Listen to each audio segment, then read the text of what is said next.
സംസ്ഥാനം നിയമസഭാ തെരഞ്ഞെടുപ്പിലേക്ക് പോകാൻ ഇനി അധിക ദിവസങ്ങളില്ല. ഈ മാസം പകുതിയോടുകൂടി തന്നെ കേന്ദ്ര തെരഞ്ഞെടുപ്പ് കമ്മീഷൻ കേരളം ഉൾപ്പെടെ 5 സംസ്ഥാനങ്ങളിലെയും നിയമസഭാ തെരഞ്ഞെടുപ്പ് പ്രഖ്യാപിക്കുമെന്നാണ് കരുതപ്പെടുന്നത്. അങ്ങനെയെങ്കിൽ ഏപ്രിൽ പകുതിയോടുകൂടി തന്നെ കേരളം പോളിംഗ് ബൂത്തിലേക്ക് പോകും. മെയ് ആദ്യവാരം തന്നെ ഫലം പുറത്തുവരും. ഏവരും ആകാംക്ഷ ഉറ്റുനോക്കുന്നത് വരുന്ന നിയമസഭാ തെരഞ്ഞെടുപ്പിൽ ഏത് മുന്നണി ജയിക്കും എന്നതാണ്. എന്തായാലും നിലവിലെ 10 വർഷത്തെ LDF സർക്കാരിന്റെ ഒരു വിലയിരുത്തലായിട്ട് വരുന്ന നിയമസഭാ തെരഞ്ഞെടുപ്പ് മാറും എന്നുള്ള കാര്യത്തിൽ യാതൊരു സംശയവുമില്ല. സാധാരണഗതിയിൽ എല്ലാ നിയമസഭാ തെരഞ്ഞെടുപ്പ് കാലത്തും സംസ്ഥാന ഇന്റലിജൻസ് ഈ നിയമസഭാ തെരഞ്ഞെടുപ്പുമായി ബന്ധപ്പെട്ടുള്ള ഒരു വിശകലനം നടത്തുകയും അവർ കിട്ടുന്ന റിപ്പോർട്ടുകൾ ക്രോഡീകരിച്ച് അത് മുഖ്യമന്ത്രിക്ക് കൈമാറുകയും ചെയ്യുന്ന ഒരു സംവിധാനമുണ്ട്. നിലവിലെ സർക്കാരിന് എത്രത്തോളം ഒരു വരുന്ന നിയമസഭാ തെരഞ്ഞെടുപ്പിൽ എത്രത്തോളം ഒരു വിജയ സാധ്യതയുണ്ട്, ഒപ്പം തന്നെ മന്ത്രിമാരുടെ പ്രവർത്തനങ്ങൾ, മന്ത്രിമാര് എത്ര പേര് വിജയിക്കാൻ സാധ്യതയുണ്ട്, ആരെങ്കിലും തോൽക്കാൻ സാധ്യതയുണ്ട് എന്നതുൾപ്പെടെയുള്ള കാര്യങ്ങൾ മനസ്സിലാക്കി സംസ്ഥാന ഇന്റലിജൻസ് ഒരു റിപ്പോർട്ട് നൽകുക പതിവാണ്. ഇത്തവണയും ഒരു പ്രാഥമികമായിട്ടുള്ള ആദ്യഘട്ടത്തിലെ ഒരു റിപ്പോർട്ട് സംസ്ഥാന ഇന്റലിജൻസ് മുഖ്യമന്ത്രിക്ക് കൈമാറിയിട്ടുണ്ട് എന്നാണ് പുറത്തു വരുന്ന വിവരങ്ങൾ. അതിൽ ഞെട്ടിപ്പിക്കുന്ന ചില വിവരങ്ങളാണ് ഉള്ളത് എന്നും വാർത്തകൾ പുറത്തു വരുന്നുണ്ട്. അതായത് നിലവിലെ മന്ത്രിസഭയിലെ ഏതാണ്ട് 13 മന്ത്രിമാർ വരുന്ന നിയമസഭാ തെരഞ്ഞെടുപ്പിൽ പരാജയപ്പെടും, അല്ലെങ്കിൽ തോൽവി അവർക്ക് നേരിടേണ്ടി വരും എന്ന വളരെ ഞെട്ടിപ്പിക്കുന്ന അങ്ങേയറ്റം ഗൗരവതരമായിട്ടുള്ള ഒരു റിപ്പോർട്ടാണ് മുഖ്യമന്ത്രിക്ക് കൈമാറിയിരിക്കുന്നത്. മുഖ്യമന്ത്രി ആ റിപ്പോർട്ടിൽ വലിയ രീതിയിലുള്ള ആശങ്ക രേഖപ്പെടുത്തിയിട്ടുണ്ട്. അദ്ദേഹം റിപ്പോർട്ട് കണ്ട് അങ്കലാപ്പിലായി എന്നാണ് രാഷ്ട്രീയ നിരീക്ഷകരൊക്കെ തന്നെ ചൂണ്ടിക്കാട്ടുന്നത്. എന്തായാലും ഈ 13 മന്ത്രിമാരുടെ കാര്യം നോക്കുമ്പോൾ അതിൽ ഏതാണ്ട് 8 മന്ത്രിമാരും CPM-ൻ്റെതാണ് എന്നതാണ് ഏറെ പ്രധാനപ്പെട്ട ഒരു കാര്യം. അതായത് CPM-ൻ്റെ 8 മന്ത്രിമാർക്ക് വരുന്ന നിയമസഭാ തെരഞ്ഞെടുപ്പിൽ അതാത് മണ്ഡലങ്ങളിൽ തോൽവി നേരിടേണ്ടി വരും എന്നതാണ് ഏറെ ഗൗരവമായിട്ടുള്ള കാര്യം. കാരണം LDF-നെ നയിക്കുന്ന പാർട്ടിയാണ് CPIM. CPIM-ൻ്റെ 8 മന്ത്രിമാർക്ക് തോൽവി നേരിടുക എന്ന് പറഞ്ഞാൽ അപ്പോൾ അത്രത്തോളം ഭരണവിരുദ്ധ തരംഗം സംസ്ഥാനത്ത് അലയടിക്കുന്നുണ്ട് എന്നത് സംസ്ഥാന ഇന്റലിജൻസിന് തന്നെ മനസ്സിലായിരിക്കുന്നു എന്നതാണ് ഏറെ പ്രധാനപ്പെട്ട ഒരു കാര്യം. ഇനി CPIM-ൻ്റെ തോൽക്കുന്ന മന്ത്രിമാരുടെ ലിസ്റ്റിലെ ആരൊക്കെയാണുള്ളത് എന്ന് നോക്കിക്കഴിഞ്ഞാൽ ഒന്നാമത്തെ പേര് അത് തിരുവനന്തപുരം ജില്ലയിൽ നിന്നുള്ള V. ശിവൻകുട്ടിയാണ്. V. ശിവൻകുട്ടി വരുന്ന നിയമസഭാ തെരഞ്ഞെടുപ്പിൽ തോൽക്കും എന്ന് ഈ ഇന്റലിജൻസ് റിപ്പോർട്ടിൽ പറയുന്നുണ്ട്. അദ്ദേഹം തിരുവനന്തപുരത്തെ നേമത്ത് നിന്നുള്ള സിറ്റിംഗ് MLA ആണ്. കഴിഞ്ഞ തവണ അദ്ദേഹം നേമത്ത് നിന്നും ഏതാണ്ട് 3000-ത്തിലധികം വോട്ടുകളുടെ ഭൂരിപക്ഷത്തിനാണ് വിജയിച്ചത്. 2016-ൽ അവിടെ അദ്ദേഹം തോൽക്കുകയും BJP ആദ്യമായിട്ട് കേരള നിയമസഭയുടെ ചരിത്രത്തിൽ ആദ്യമായിട്ടൊരു MLA വിജയിപ്പിച്ചെടുക്കുകയും ചെയ്യുന്ന ഒരു കാഴ്ച നമ്മൾ കണ്ടതാണ്. വരുന്ന നിയമസഭാ തെരഞ്ഞെടുപ്പിൽ ശിവൻകുട്ടി നേമത്ത് തോൽക്കും എന്നാണ് ഇന്റലിജൻസിന്റെ ഒരു കണ്ടെത്തലായിട്ട് പുറത്തു വരുന്നത്. രണ്ടാമത്തെ മന്ത്രി അത് തൊട്ടടുത്ത ജില്ലയായിട്ടുള്ള കൊല്ലം ജില്ലയാണ്. കൊല്ലം ജില്ലയിലെ കൊട്ടാരക്കര നിയോജക മണ്ഡലത്തിൽ നിന്നുള്ള CPM-ന്റെ MLA-യും ധനകാര്യമന്ത്രിയുമായിട്ടുള്ള KN ബാലഗോപാലും വരുന്ന നിയമസഭാ തെരഞ്ഞെടുപ്പിൽ തോൽവി രുചിക്കും എന്ന് ഇന്റലിജൻസിന്റെ റിപ്പോർട്ടിൽ പറയുന്നുണ്ട്. അത് വളരെ ഗൗരവതരമായിട്ടുള്ള ഒരു കാര്യമാണ്. കാരണം കൊട്ടാരക്കര നമ്മൾ 2006 മുതലുള്ള ഒരു തെരഞ്ഞെടുപ്പ് ചരിത്രം നോക്കുകയാണെങ്കിൽ തുടർച്ചയായിട്ട് LDF വിജയിക്കുന്ന മണ്ഡലമാണ്. മുൻപത് R. ബാലകൃഷ്ണപിള്ളയുടെ കുത്തക മണ്ഡലമായിരുന്നു. അവിടെ 2006-ൽ R. ബാലകൃഷ്ണപിള്ളി അട്ടിമറിച്ചുകൊണ്ട് ഐഷ പൂറ്റിയാണ് സീറ്റ് LDF-ന് വേണ്ടിയിട്ട് പിടിച്ചെടുക്കുന്നത്. പിന്നീട് തുടർച്ചയായിട്ട് LDF ജയിക്കുകയായിരുന്നു. എന്നാൽ 2016-ൽ ഐഷ പൂറ്റി അവിടെ നിന്നും ജയിച്ചത് 40,000-ത്തിലധികം വോട്ടുകൾക്കാണെങ്കിൽ 2021-ലേക്ക് വരുമ്പോൾ ഐഷ പൂറ്റിക്ക് സീറ്റ് നിഷേധിക്കുന്നു. പിന്നീട് അവിടെ KN ബാലഗോപാലാണ് മത്സരരംഗത്തിറങ്ങുന്നത്. പക്ഷേ ബാലഗോപാലിന് വെറും 10,000-ത്തോളം വോട്ടുകൾക്ക് മാത്രമാണ് അവിടെ ജയിച്ചു കയറാൻ കഴിഞ്ഞത്. ഇത്തവണ ഐഷ പൂറ്റി കോൺഗ്രസിലേക്ക് എത്തിയ ഒരു സാഹചര്യമുണ്ട്. UDF-ന് സ്ഥാനാർത്ഥിയായിട്ട് ഐഷ പൂറ്റി അവിടെ നിറഞ്ഞു നിൽക്കുകയാണ്. ആ ഐഷ പൂറ്റി 3 തവണ തുടർച്ചയായിട്ട് 15 വർഷം MLA ആയിരുന്ന മണ്ഡലത്തിൽ നിരവധി വികസന പ്രവർത്തനങ്ങൾ കൊണ്ടുവന്നിട്ടുള്ള അത് CPM പോലും സമ്മതിക്കുന്ന ഒരു കാര്യമാണ്. അത്തരത്തിൽ ജനകീയായിട്ടുള്ള ഐഷ പൂറ്റിയെയാണ് KN ബാലഗോപാലിന് ഈ ഭരണവിരുദ്ധ തരംഗത്തിനിടയിൽ നേരിടേണ്ടത്. ആ ഒരു പോരാട്ടത്തിൽ KN ബാലഗോപാലിന് കാലിടറും എന്നാണ് ഇന്റലിജൻസിന്റെ റിപ്പോർട്ടിൽ പറയുന്നത്. മറ്റൊരു മന്ത്രി പത്തനംതിട്ട ജില്ലയിൽ നിന്നുള്ള വീണ ജോർജ് ആണ്. ആറന്മുള നിയമസഭാ മണ്ഡലത്തിൽ നിന്നുള്ള MLA ആണ് വീണ ജോർജ്. നമുക്കറിയാം കഴിഞ്ഞ 5 വർഷക്കാലമായിട്ട് ആരോഗ്യ മേഖല കുത്തഴിഞ്ഞ ഒരവസ്ഥയിലാണ്.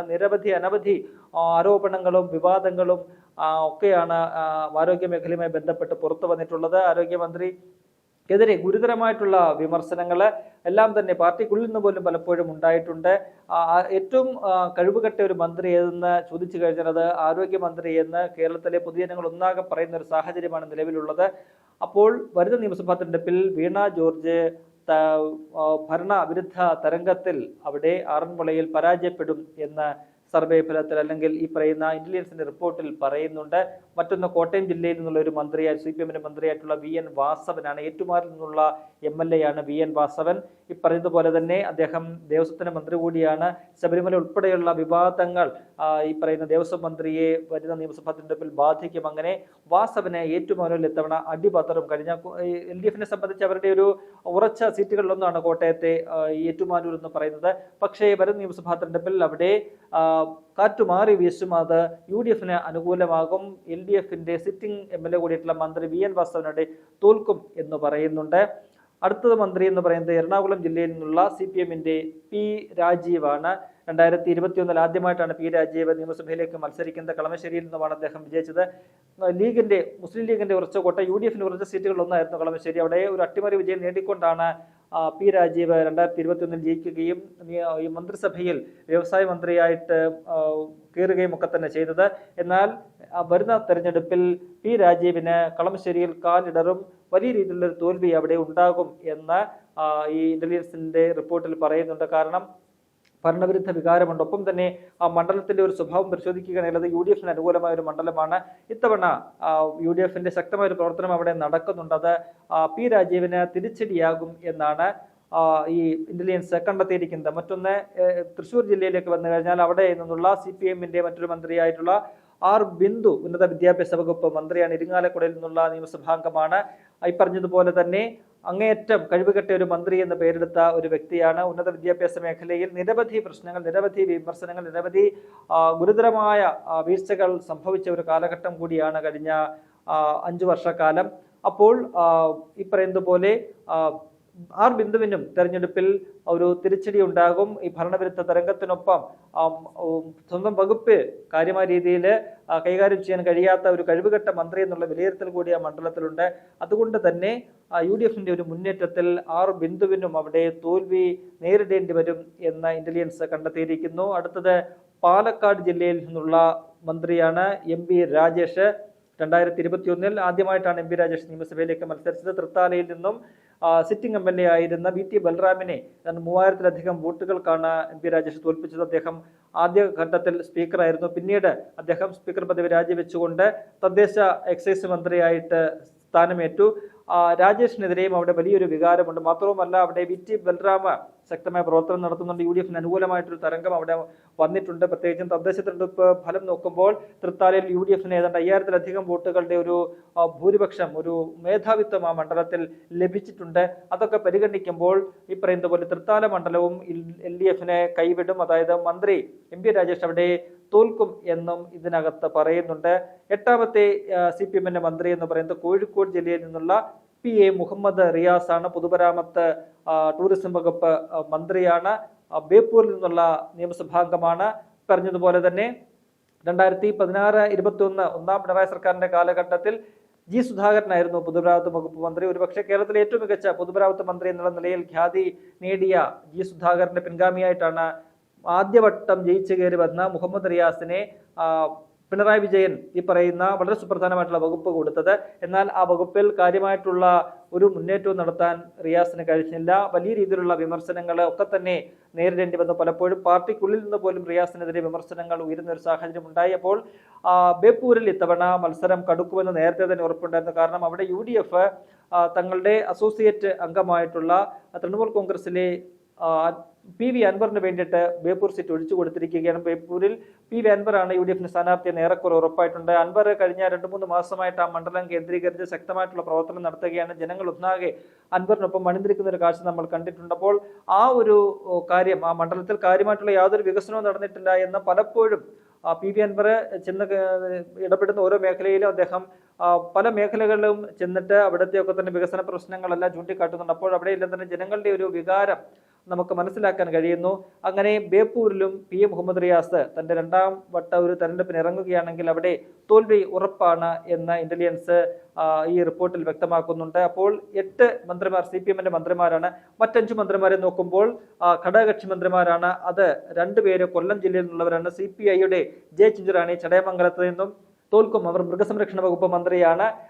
പാർട്ടിക്കുള്ളിൽ തന്നെ ജെ ചിഞ്ചുറാണിക്കെതിരെ വലിയ വിമർശനങ്ങളും അല്ലെങ്കിൽ ഒരു അതൃപ്തിയുമുണ്ട്. ഒരു മന്ത്രി എന്നുള്ള നിലയിൽ ഏതെങ്കിലും തരത്തിൽ മികച്ചൊരു പ്രവർത്തനം നടത്താനായിട്ട് ചിഞ്ചുറാണിക്ക് കഴിഞ്ഞിട്ടില്ല. അവിടെ CPIയുടെ ഒരു മണ്ഡലം എന്നുള്ള നിലയിൽ അവരുടെ ജയിച്ചു വന്നതാണ് കഴിഞ്ഞ തവണ.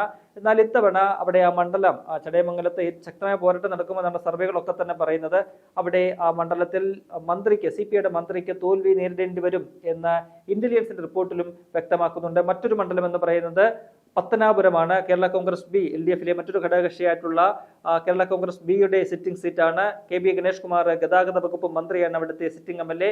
ഗണേഷിനെതിരെ നമുക്കറിയാം അടുത്ത ദിവസങ്ങളിൽ തന്നെ വലിയ ഗുരുതരമായിട്ടുള്ള ആരോപണങ്ങളൊക്കെ ഉയർന്നു. മാത്രവുമല്ല ഗണേഷിന്റെ 25 വർഷത്തെ പ്രവർത്തനങ്ങൾ അദ്ദേഹത്തെ ജനതയ്ക്ക് മടുത്തിരിക്കുന്ന ഒരു സാഹചര്യമാണുള്ളത്. വലിയ രീതിയിലുള്ള വിവാദങ്ങളിലൊക്കെ തന്നെ തുടർച്ചയായിട്ട് ഗണേഷ് കുമാർ ചെന്ന് പെടുകയും പാർട്ടിക്കുള്ളിൽ പോലും അല്ലെങ്കിൽ മുന്നണിക്കകത്ത് പോലും ഗണേഷിനെതിരായിട്ടുള്ള ഒരു വികാരം ഉയരുകയും ഒരു ഏകാധിപതി എന്നുള്ള നിലയിൽ ഗണേഷ് കുമാർ അവിടെ പോകുന്നു. മറ്റ് CPMനെയോ CPIയോ ഒന്നും തന്നെ പരിഗണിക്കാതെ വലിയൊരു മാടമ്പി ലെവലിൽ അദ്ദേഹം പോവുകയാണ് എന്നുള്ളൊരു വികാരം പാർട്ടിക്ക് മുന്നണിക്കുള്ളിലും ഒക്കെ തന്നെയുണ്ട്. അത് ഗണേഷിനെ തവണ തിരിച്ചടിയാകും. മാത്രവുമല്ല ഇക്കഴിഞ്ഞ തദ്ദേശ തെരഞ്ഞെടുപ്പ് ഫലം നോക്കുമ്പോൾ അവിടെ UDF ഏതാണ്ട് 3000-ഓളം വോട്ടുകളുടെ ഒരു ഭൂരിപക്ഷം നേടിയിട്ടുണ്ട്. മാത്രവുമല്ല UDFന് വേണ്ടി അവിടെ മത്സരിക്കാൻ പോകുന്നത് കോൺഗ്രസിന്റെ ജ്യോതികുമാർ ചാമക്കാലയാണ്. അദ്ദേഹം മികച്ച രീതിയിലുള്ള പ്രവർത്തനം നടത്തിയ ഒരു ജനകീയ നേതാവായിട്ട് അവിടെ മാറിയിട്ടുണ്ട്. 2016 ഏതാണ്ട് 24,000-ഓളം വോട്ടുകൾക്കാണ് KB ഗണേഷ് കുമാർ വിജയിച്ചതെങ്കിൽ ആ ഭൂരിപക്ഷം 2021 എത്തുമ്പോഴേക്കും 14,000-ലേക്ക് കുറയ്ക്കുവാൻ ജ്യോതികുമാർ ചാമക്കാലയ്ക്ക് കഴിഞ്ഞിട്ടുണ്ട്. മറ്റൊരു മന്ത്രി ഘടകകക്ഷി മന്ത്രിയായിട്ടുള്ള NCPയുടെ AK ശശീന്ദ്രനാണ്. കോഴിക്കോട് എലത്തൂരിൽ നിന്നുള്ള അംഗമാണ് അദ്ദേഹം. പ്രായാധിക്യമൊക്കെ തന്നെയുണ്ട് അദ്ദേഹത്തിന്. ഒന്നാം പിണറായി സർക്കാരിന്റെ കാലത്ത് തന്നെ അദ്ദേഹം ലൈംഗിക പീഡനം ഉൾപ്പെടെയുള്ള വലിയ വിവാദങ്ങൾ പെടുകയും ഒക്കെ ചെയ്തതാണ്. രണ്ടാം പിണറായി സർക്കാരിലും അദ്ദേഹത്തിന് ഘടകകക്ഷി എന്നുള്ള നിലയിൽ മന്ത്രിസ്ഥാനം ലഭിച്ചു. എന്നാൽ അദ്ദേഹം കൈകാര്യം ചെയ്യുന്ന വനം വകുപ്പ് ആണ് അദ്ദേഹം കൈകാര്യം ചെയ്യുന്നത്. അതിനെതിരെ പല തരത്തിലുള്ള വിമർശനങ്ങൾ ഒക്കെ തന്നെ നിരന്തരം ഉയരുന്നുണ്ട്. ഈ വന്യജീവി ആക്രമണങ്ങൾ ഉൾപ്പെടെയുള്ള വിഷയങ്ങളിൽ വകുപ്പിന് കാര്യക്ഷമമായിട്ടുള്ള ഇടപെടൽ നടത്താൻ കഴിയാത്തതൊക്കെ തന്നെ അദ്ദേഹത്തിന് എതിരായിട്ടുള്ള ഒരു ഘടകമായിട്ട് മാറുന്നു. മാത്രവുമല്ല പാർട്ടിക്കുള്ളിൽ തന്നെ ശശീന്ദ്രനെതിരെ ഒരു എതിർപ്പ് ഉയർന്നു വന്നിട്ടുണ്ട്. ശശീന്ദ്രൻ ഇത്തവണ ഇനി സീറ്റ് കൊടുക്കരുത്. കാരണം അദ്ദേഹം ഇതിനോടകം 7 തവണ മത്സരിക്കുകയും അതിൽ 6 തവണ ജയിക്കുകയും ചെയ്തു. എലത്തൂരിൽ നിന്ന് തുടർച്ചയായിട്ട് 3 തവണ അദ്ദേഹം മത്സരിച്ച് ജയിച്ചതാണ്. അപ്പോൾ ഇനി പുതിയൊരാൾക്ക് കൊടുക്കണം എന്ന് ഒരു തീരുമാനമുണ്ട്. കഴിഞ്ഞ ആഴ്ചയാണ് പാർട്ടിയുടെ ജില്ലാ കമ്മിറ്റി യോഗത്തിന് ശേഷം നേതാക്കൾ പുറത്തു വന്നുകൊണ്ട് ഈ ശശീന്ദ്രനെ മാറ്റണമെന്ന് പറഞ്ഞ് മാധ്യമങ്ങൾക്ക് മുന്നിൽ തന്നെ തർക്കിക്കുകയും അടിപിടി കൂടുകയും ചെയ്യുന്ന കാഴ്ച നമ്മൾ കണ്ടു. അപ്പോൾ ശശീന്ദ്രനെതിരെ വലിയ രീതിയിലുള്ള വികാരം പാർട്ടിക്കുള്ളിൽ തന്നെ ഉണ്ട്. അത് വലിയ രീതിയിൽ തിരിച്ചടിയാകും. ഒപ്പം തന്നെ അദ്ദേഹത്തിന്റെ പ്രവർത്തനങ്ങളും അത്ര ജനകീയമായ രീതിയിലല്ല, ജനങ്ങൾക്ക് മതിപ്പുളവാക്കുന്ന ഒരു പ്രവർത്തനം അദ്ദേഹത്തിന് നടത്താൻ കഴിഞ്ഞിട്ടില്ല എന്നാണ് വിലയിരുത്തൽ. അടുത്തത് 13ാമത്തെ മന്ത്രി മലപ്പുറം ജില്ലയിൽ നിന്നുള്ളതാണ്. മലപ്പുറത്തെ താനൂരിൽ നിന്നുള്ള അബ്ദുറഹ്മാൻ അബ്ദുറഹ്മാൻ അദ്ദേഹം CPMന്റെ സ്വതന്ത്ര സ്ഥാനാർത്ഥിയായിട്ട് മത്സരിച്ച് വിജയിച്ചാണ് മന്ത്രിസഭയിലേക്ക് എത്തിയത്. നേരിയ വോട്ടുകൾക്ക് ഏതാണ്ട് 900-ഓളം വോട്ടുകൾക്കാണ് അബ്ദുറഹ്മാൻ മുസ്ലിം ലീഗിലെ PK ഫിറോസിനെ തോൽപ്പിച്ചത്. അദ്ദേഹം സ്പോർട്സ് വകുപ്പ് മന്ത്രിയാണ്. എന്നാൽ അദ്ദേഹത്തിനെതിരെ അവിടെ വലിയ രീതിയിലുള്ള ഒരു പോരാട്ടമാണ് ഇത്തവണ മുസ്ലിം ലീഗ് നടത്തുക എന്ന് നേരത്തെ തന്നെ നമുക്ക് മനസ്സിലായ ഒരു കാര്യമാണ്.